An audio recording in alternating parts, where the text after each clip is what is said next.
It's something you carry inside, something you project in this episode. We're not here to seek approval. We're here to reclaim something much deeper. You're going to discover why trying to justify yourself never works, how silence can carry more weight than speeches, and what it truly means to protect your inner peace in the face of subtle disrespect, even when it comes from your own family. This isn't about breaking ties, it's about rising with such calm and consistency that respect has no choice but to follow you. It's something that shows in you, something you transmit. We're not here to earn anyone's acceptance. We're here to reconnect with something essential. You'll understand why explaining your point of view rarely changes anything, how silence can speak louder than 1,000 words, and what it means to guard your peace when you're faced with disguised slights, even if they come from the ones you love most. It's not about walking away from people. It's about growing quietly, step by step, until respect has no choice but to recognize you. So if you've ever felt ignored, misunderstood, or silently erased by those who should be closest to you, stay with me. The answers don't make noise, but they carry immense power. And when we reach the end, you won't just know how to deal with disrespect, you'll know how to rise above it. 1. Improve yourself. Stop chasing others' approval. There comes a moment in your life when you stop asking, "What's wrong with me?" and start asking, "Why am I trying to earn the approval of people who never learned how to give it?" I used to think that if I just tried harder, if I got better grades, if I showed up more, if I gave more, smiled more, then maybe they would finally see me.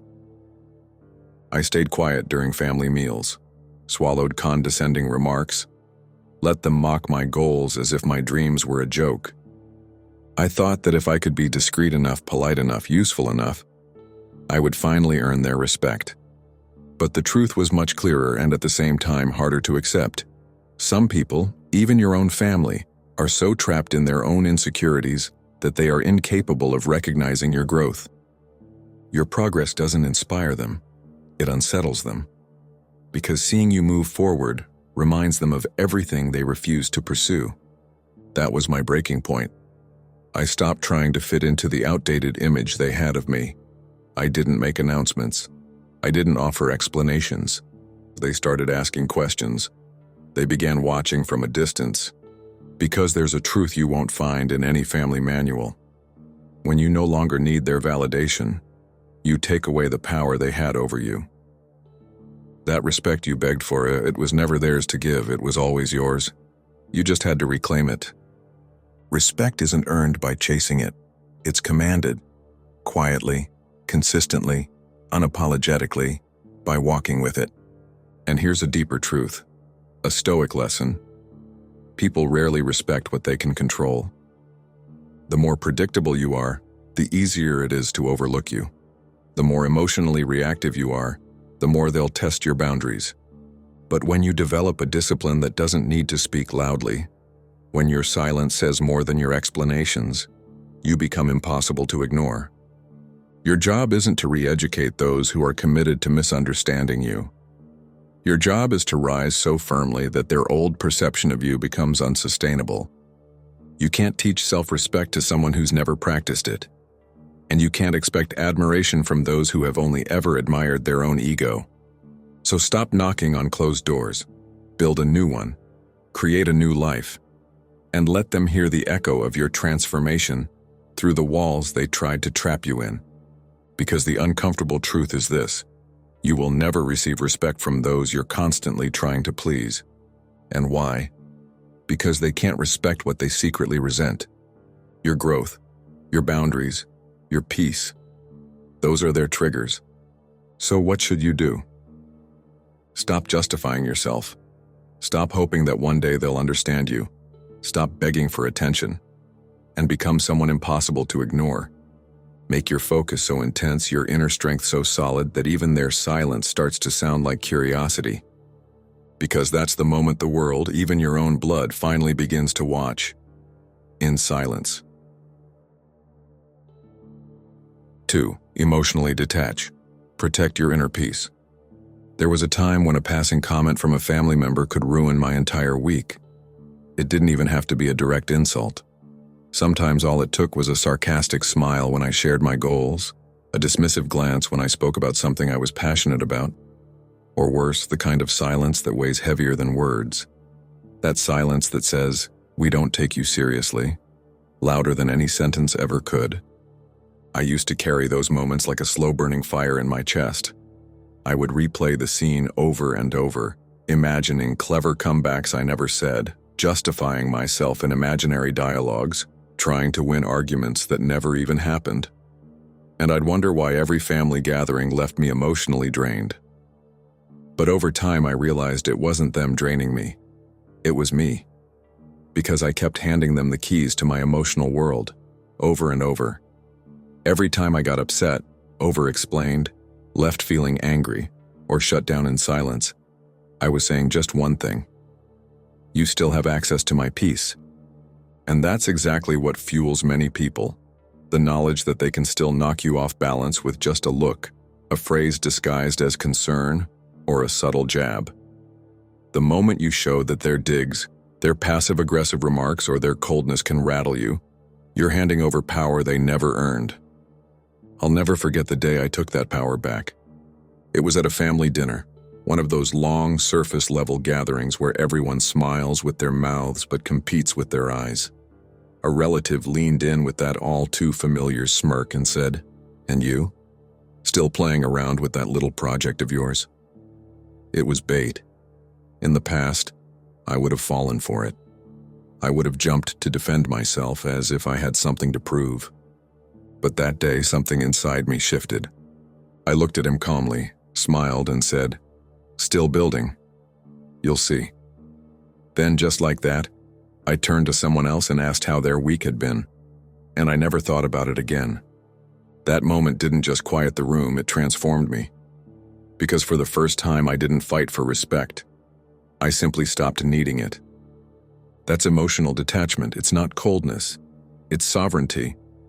It's the ability to observe without absorbing, to listen without letting it in, to walk through chaos without letting it cling to your skin. It's not about pretending nothing affects you. It's about knowing that your inner state belongs to you, and no one else has the right to author your emotional story. When you master emotional detachment, you stop trying to prove your worth. You stop flinching when your patience is tested.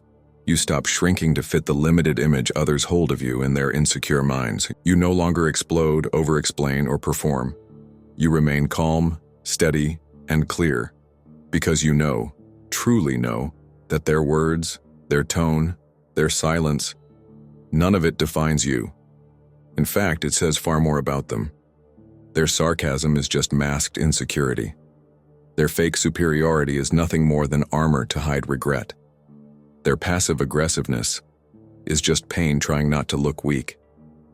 And then comes the most liberating realization. Many of the family members who disrespect you the most aren't even speaking to you. They're speaking to their own reflection, one they've avoided facing for years. Their attacks are projections. Their disapproval is a distraction. Their need to mock, question, or belittle you is just a desperate attempt not to look inward. And when you stop reacting, you expose them without saying a single word. But emotional detachment isn't a one-time win, it's a discipline, a way of life. It's waking up each day and choosing not to carry the weight others try to place on you. It's choosing your peace over their approval, your silence over their chaos. It's reminding yourself again and again that your worth isn't up for negotiation at anyone's table. And over time, something beautiful happens. You stop dreading family gatherings, you stop rehearsing conversations in your head. You stop shrinking before you even enter the room. You start walking in differently, not with arrogance, not with bitterness, but with a quiet strength. You become untouchable. Not because you've built walls, but because you no longer allow access to the parts of you they only want to harm. You begin to listen without absorbing, speak without justifying, be without apologizing. Let them roll their eyes, let them whisper, let them misread your silence as weakness. Because their opinion is not your anchor, their approval is not your oxygen, and their disrespect has no place in your mind unless you give it one.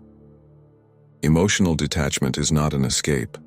It's a return to yourself, to your dignity, to your boundaries.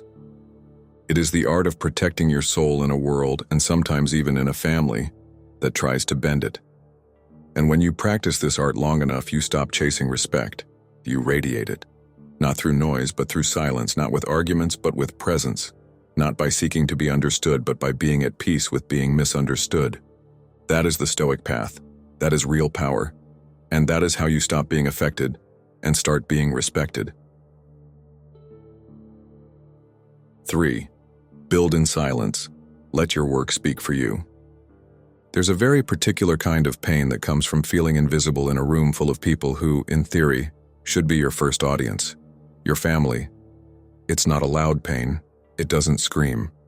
It settles slowly, like a shadow that seeps in. You tell a joke and no one laughs. You share your excitement and the conversation shifts. You speak from the heart, and they look at you without emotion, as if your words carried no weight. It's a silent exile, a subtle form of being ignored, not because you lack value, but because your path doesn't fit the mold they were taught to admire. I remember it clearly, a New Year's gathering at home. My cousin had just landed a job at a well-known bank, and he glowed under a shower of praise. Everyone wanted to hear about his office, his salary, his future. And me?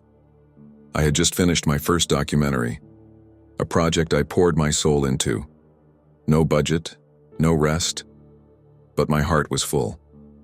When someone finally turned to me and asked, "And you? What have you been working on?" I smiled, opened my mouth to answer, and before I could finish the sentence, an aunt interrupted to ask what dessert we were serving. That was it. My voice was treated like a distraction. My moment vanished, as if it had never mattered. That night, lying in bed unable to sleep, one question haunted me. Why does my family only respect certain types of success? And more importantly, why do I keep waiting for them to recognize me, like a child yearning for a pat on the back? Then the answer came. I had been giving them the power to validate my worth. I was waiting for them to make me visible, as if their applause was the only thing that made me real. But here's the Stoic truth that changed everything. The people who never gave you a place in the light were never meant to define your shine. You don't need to sit at their table, you don't have to fit into their script, and you certainly don't need to chase the respect of those who can only recognize one form of success. The fact that they don't see you doesn't mean you're not worthy. It means their vision is limited. So I made a quiet decision. I would stop performing, stop waiting, stop hoping they'd one day understand. Instead, I would build my own stage, not out of resentment, but out of conviction, not to prove them wrong, but to prove myself right. That meant taking my work seriously, even if they didn't, investing in myself, even when no one was watching, creating in silence, evolving without applause, and finding peace in that process. At first, it was lonely. The silence was heavy, but over time, something curious began to happen. They started to notice, not with words, but with glances. They stopped interrupting me mid-sentence. They began asking questions softly, cautiously. They never applauded, but they began to pay attention. And then I understood something powerful. When you stop fighting for their attention and start building with intention, you become impossible to ignore. Here's what no one tells you. Most of the time, people don't reject you, they simply don't understand you. And what they don't understand, they tend to minimize. Maybe your family doesn't value what you do because it doesn't come with a title or a paycheck, because it feels strange, uncomfortable, unfamiliar to them. But your job isn't to meet their expectations. Your job is to fulfill your potential. Picture this. You're trying to grow an olive tree in a family that only celebrates apple trees. They'll keep wondering why your fruit looks different, why it takes longer to mature, why your path isn't straight or familiar. But olives nourish too. They matter too. And when the time comes, your harvest will feed a deeper kind of hunger than tradition ever could. So stop asking for the mic. Pick up the hammer. Build your own platform. Write your story. Carve your path. Let your work be your voice. And understand this. True respect isn't granted. It's earned in silence and revealed over time. The most dangerous thing you can do is live performing for people who will never applaud the way you hoped. The irony is that the moment you stop seeking their approval, you change the dynamic completely. Because the child who begged for recognition becomes the adult who builds with purpose. And eventually, even those who once ignored you will turn to look. Maybe they won't applaud, but they'll watch. And they'll wonder how you did it without them. That's when you'll know you never needed their light. You just needed to stop shrinking so they wouldn't feel uncomfortable. When you raise your own stage, you gain something far more valuable than applause. You gain freedom. The freedom to create without censorship, to express yourself without filters, to speak without diminishing your voice, and most of all, the freedom to walk into any room knowing that your worth doesn't depend on how loud the ovation is, but on how deeply you believe in your own voice. That is the path of the Stoic creator. You don't argue for your place. You build it. You don't demand attention. You earn it with silent excellence. You don't resent those who ignored you. You simply grow beyond their reach. And when your light shines, don't use it to blind them with bitterness. Use it to light the way for those still walking through the darkness you once knew. That's not ego. It's purpose, and it's not revenge, it's legacy. So step away from the stage they never offered you and raise your own, not out of defiance, but out of clarity, out of strength, out of truth. That's how you become unshakable. That's how respect is earned. That's how you win. 4. Boundaries mean nothing if you don't enforce them. There's an invisible prison many of us live in. Its walls aren't made of steel or stone, but of guilt, of beliefs inherited from childhood, of that unspoken rule that says if it's family, you must endure. Endure sarcasm disguised as jokes, put up with invasions masked as concern, tolerate manipulation wrapped in tradition. We're taught to stay silent, to keep the peace, to tolerate behaviors that slowly destroy our self-worth, because that's just how they are. And without realizing it, we begin to dim. Not physically, but inside, emotionally, spiritually. You become the person who never says no, who answers every call, who shows up to every event, who tolerates every slight, and still, they call you ungrateful. That's not peace, it's suffering disguised as calm. And enduring what breaks you inside is not stoicism. True stoicism is drawing the line. I used to believe that setting boundaries would create conflict.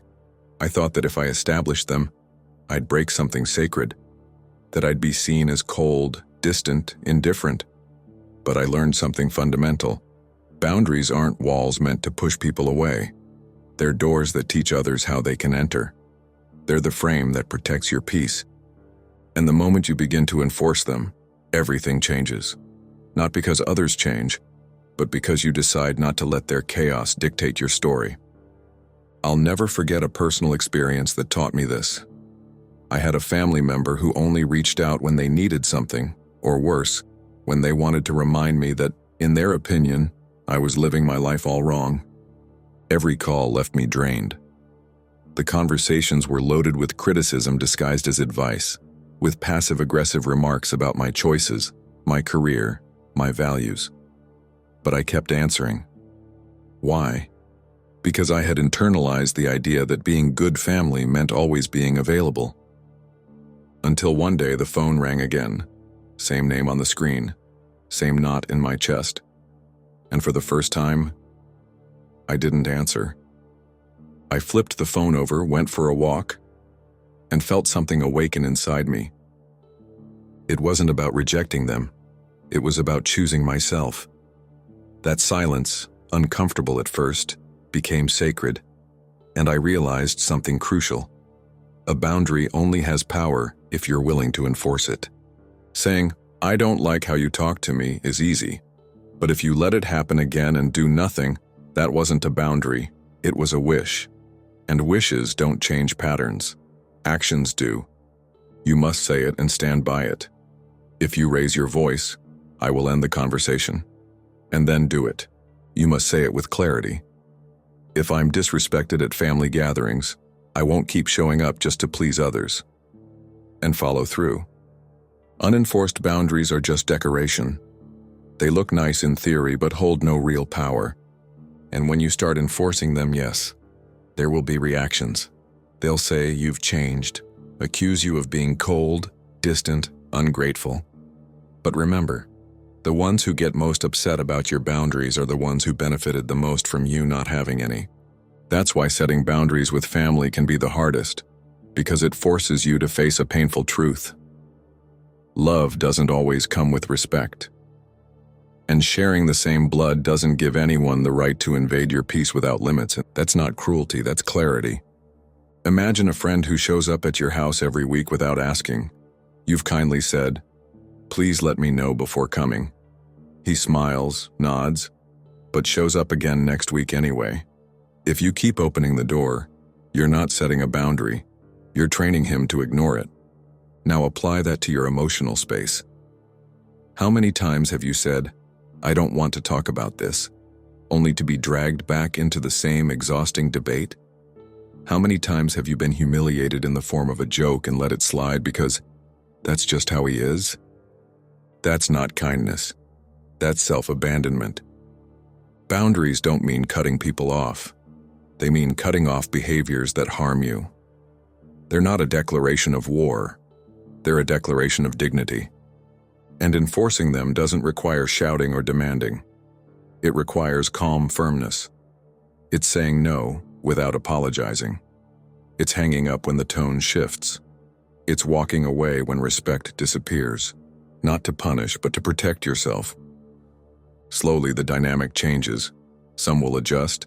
They'll approach with more care, more respect, more intention, because you've raised the entry price. And those who truly value you will pay it. Others will drift away. Let them. That's natural cleansing. And you didn't have to do a thing. You're not here to force anyone to respect your boundaries. You're here to live them, and to let the right people meet you where you stand. Something deep happens when you live this way. You stop reacting. You stop attending every emotional battle you're invited to. You no longer explain your decisions to people who only ask so they can debate them. You exit the guilt cycle that kept you small, and you enter a different kind of peace. Not the fragile calm of someone who submits, but the powerful serenity of someone who respects themselves. Because in the end, respect doesn't begin with what others do to you. It begins with how clearly you define the edges of your soul and how bravely you protect them. Stop apologizing for needing space. Stop feeling guilty for protecting your time, your energy, your mental health. You're not here to be available to everyone all the time. You weren't born to be a mirror that reflects their comfort. You are a human being with limits. And those limits deserve to be respected. Not just by others, but most importantly, by you.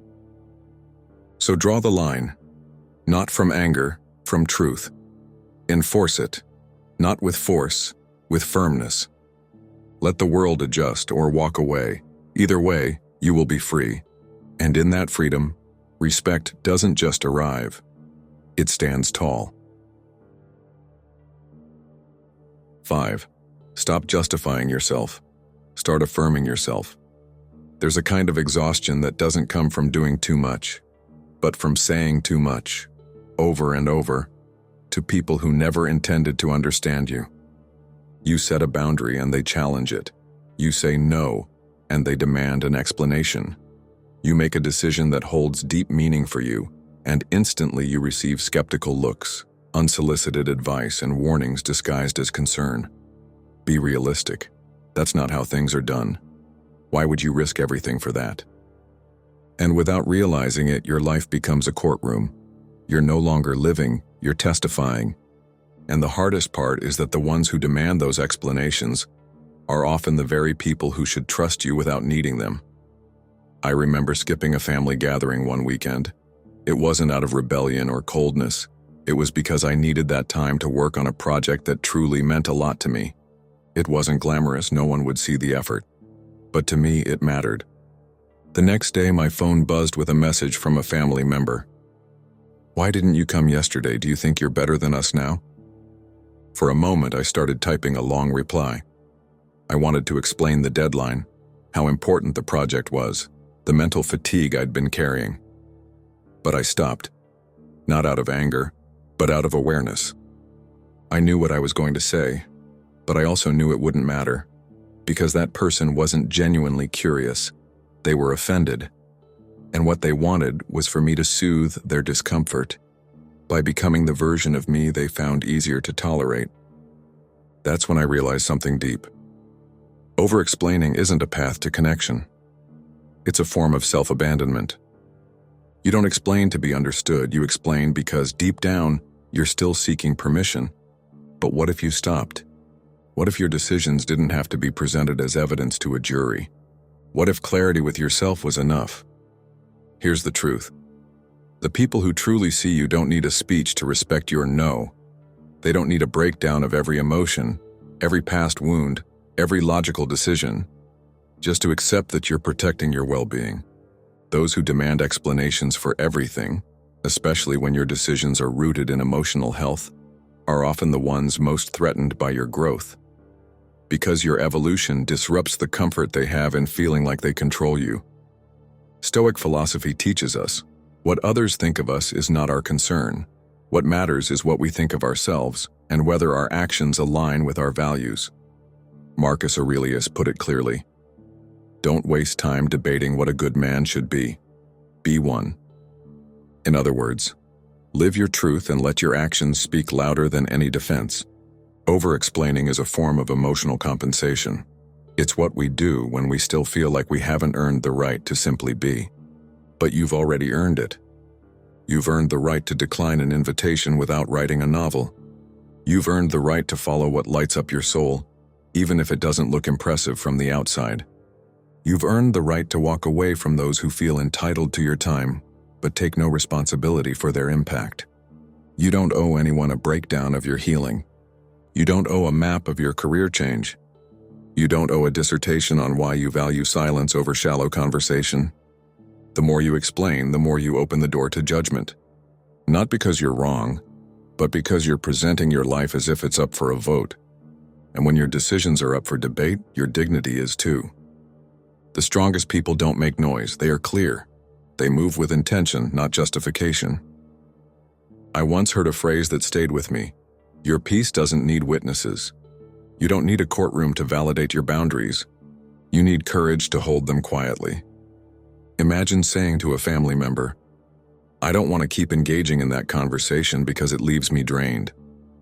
And when they ask why, simply respond, "Because it doesn't reflect the person I'm choosing to become." And leave it at that. No anger, no defense, no performance, just truth and firmness. Yes, they may not understand, but clarity isn't for others to comprehend, it's for you to be at peace with yourself. And here's the powerful part. When you stop justifying yourself, the people who only listen to, argue, go silent. Those who always respected you, come closer. And most importantly, you start hearing yourself again, without the constant noise of explanation. Over time, your silence becomes a new language. It speaks of self-trust, of maturity, of boundaries. And people will either learn to understand it or they'll walk away. Either way, you win. Because what you lose in approval, you gain in peace. So next time you feel the need to explain why you're not selfish, why you're not lost, why you're not cold, stop. Breathe. Remember who you are. And simply say, "This is what I'm choosing, and that's enough." Then let silence do what words never could. Because in that moment, you're no longer asking to be seen. You're shining from within.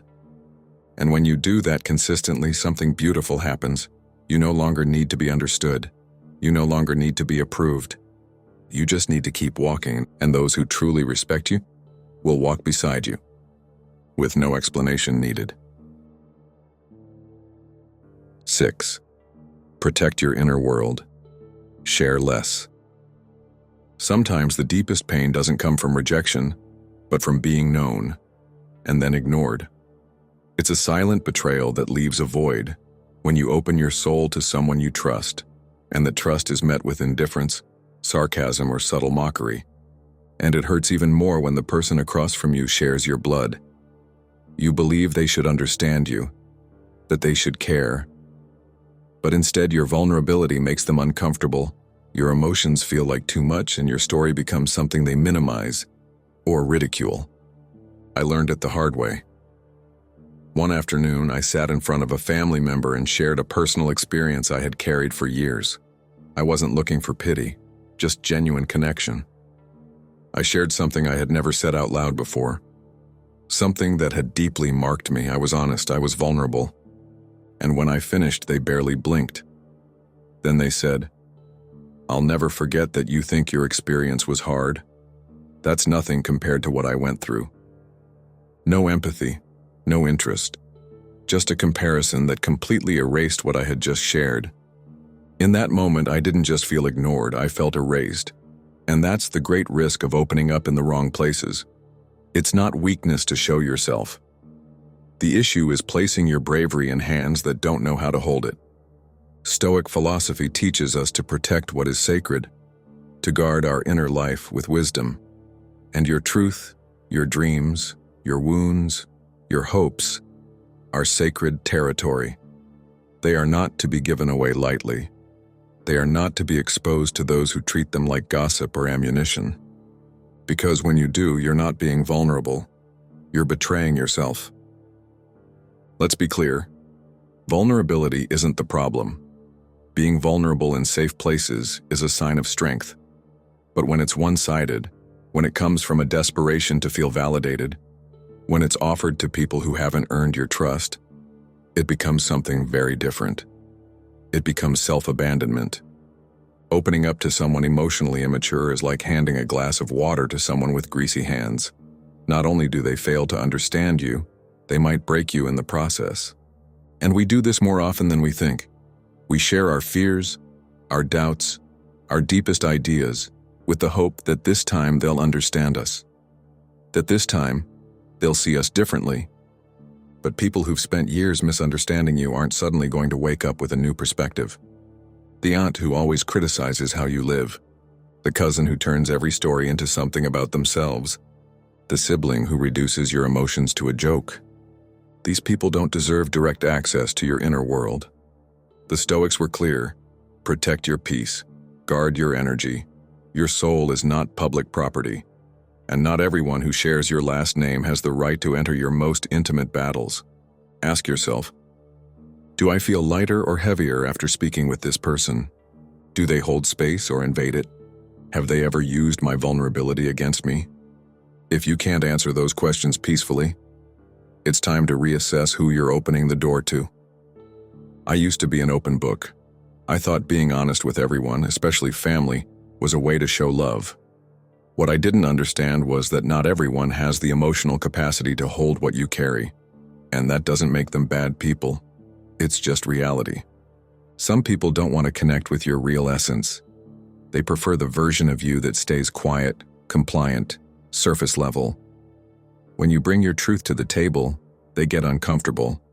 Not because you're wrong, but because your depth exposes their superficiality. So it's time to shift. Stop offering pieces of yourself to those who only return crumbs of respect. Start treating your inner world like a vault, not a bulletin board. Your dreams, your fears, your growth deserve reverence. And reverence begins with discretion, not secrecy, not avoidance, intention. Share slowly. Be selective with your trust. Let people prove they can hold space before you fill it with what matters most to you. And when someone shows you they can't, believe them. Don't try to fix them. Don't try to explain yourself better next time. Don't turn your healing process into a campaign for approval. Some people will never get it, and that's okay. Your job isn't to drag them into empathy. Your job is to honor your truth, even if no one claps for it. There's a powerful strength in containment. When you stop telling everything, you start hearing yourself more. You realize how much energy you were wasting in dead-end conversations. You reclaim your presence. You stop spilling emotionally onto people who never had the capacity to hold you. And that shift, that's where peace begins. You don't need to be fully understood to be valid. You don't need to detail your pain to someone who turns it into a weapon. You don't need to justify your path to people who never dared to leave their own. Some truths are better kept. Some wounds heal better in silence. And some relationships are better left at the surface. So if you find yourself sharing your depth with people who only respond from the shallow end, don't see it as a mistake. See it as a signal. You're not wrong for wanting to be seen. You're just looking in the wrong direction. Turn inward. Move toward people who listen not to reply, but to hold. People who value your presence without needing every detail of your past. People who understand your silence and honor it just as much as your words. Because in the end, intimacy isn't measured by how much you share, but by how safe you feel doing it. And if you don't feel safe, it's not vulnerability, it's exposure. And exposure without safety is trauma in disguise. So breathe. Close the book. Guard your peace. And when the right soul appears, you'll know. Not because they demand your story, but because their presence makes you feel safe enough to tell it. Until then, protect your truth. It's not for everyone, and that's not selfishness, that's wisdom. That is Stoicism. 7. Distance is clarity, not betrayal. There is a silent war that plays out in many families. It doesn't come with shouting or slamming doors, but with imposed obligations. You show up even when you don't want to. You answer the call even when your chest tightens. You endure draining conversations just because you were taught that closeness equals loyalty, that being present no matter the cost is love. But here's the hard Stoic truth. Love without respect is not love. And proximity without peace isn't duty. It's self-abandonment. For a long time, I believed that creating distance made me ungrateful. I thought skipping a family gathering was a betrayal to those who raised me, that not answering a toxic call was a lack of compassion. But over time, I realized the one I was betraying was myself. The tightness in my chest didn't come from selfishness. It came from the weight of constantly saying yes to people who had no issue stepping over my boundaries. One night, I received a call from a family member who always had a way of turning every conversation into an emotional burden. I looked at the screen. I felt that familiar pressure. Pick up, it's family, don't be rude. But for the first time, I didn't. I turned the phone over and let the silence speak. And in that instant, something inside me shifted. It wasn't rebellion, it was recovery. I had quietly drawn a line between connection and control. Creating distance doesn't mean you stopped loving someone. It means you stopped sacrificing yourself in the name of tradition. There are people who are simply better loved from afar, not out of resentment, but out of wisdom. Stoicism teaches us to protect our inner citadel, to guard our mental peace above all else. And if someone consistently crosses your boundaries, drains your energy, or dismisses your worth, the most loving thing you can do for them and for yourself is to take a step back. You don't need a dramatic exit. You don't need to announce your retreat or write a long message explaining your emotional exhaustion. Sometimes, what you feel in someone's presence is reason enough. That tension in your body when you see their name on your screen. That uneasy silence before walking into a room. That feeling of walking on glass inside your own skin. That's not love, those are signals. And it takes courage to listen. The Stoics didn't advocate for cutting ties out of anger. They promoted choosing your environment wisely. They believed in keeping peace, not just around you, but within you. And sometimes protecting that peace requires space. Not because you think you're better, not because you're cold, but because you understand your energy is limited and not everyone deserves unlimited access to it. Yes, some people won't understand, they'll call you distant, they'll say you've changed. And the truth is, you have. You went from being someone who tolerated disrespect to someone who recognizes their worth, from someone who explained everything to someone who moves in silence, from giving beyond your limits to knowing when to stop. When I finally accepted this, everything changed. My mind became quieter. My days felt lighter. I stopped dreading family encounters because I only went to the ones aligned with my peace. I didn't disappear. I simply stopped forcing bonds that left me feeling worse. And in that silence, I recovered something I had lost in all the noise: myself. So if you're struggling with the guilt of creating distance, remember this: boundaries aren't betrayal. Distance isn't disrespect. And choosing yourself isn't selfish. It's sacred. Not everyone deserves front-row access to your life just because they share your blood. Respect isn't inherited, it's earned. It's shown through action. And if someone can't offer that, you are under no obligation to keep offering yourself.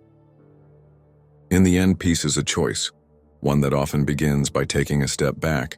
And if that step makes others uncomfortable, so be it. Because the discomfort that forces reflection is often the only path to real change. Let them call you distant. Let them misunderstand. You are not here to perform in anyone else's drama. You are here to live your truth with or without their approval. And that is real strength. Quiet, steady, unshakable, stoic. If your family mocks your dreams, invalidates your emotions, or constantly makes you feel small, remember this: your worth was never meant to be measured by their validation. You don't need to argue, or defend yourself, or shrink to earn respect. Because real respect is not begged for, it's embodied. And the moment you stop justifying yourself and start honoring yourself, you change the entire dynamic. You are not too sensitive, you are awake. Awake to what no longer serves you. Awake to the peace you deserve. And yes, at first it will feel uncomfortable. You'll wrestle with guilt, you'll doubt your strength. But that discomfort is the breaking of old patterns. It's the price of becoming someone who refuses to live in emotional debt to tradition. Let them talk. Let them not understand. Let them stay trapped in the story they wrote about you. You are writing a new one. One where you are no longer a background character in someone else's comfort zone. You're not walking away out of hate. You're walking away with clarity.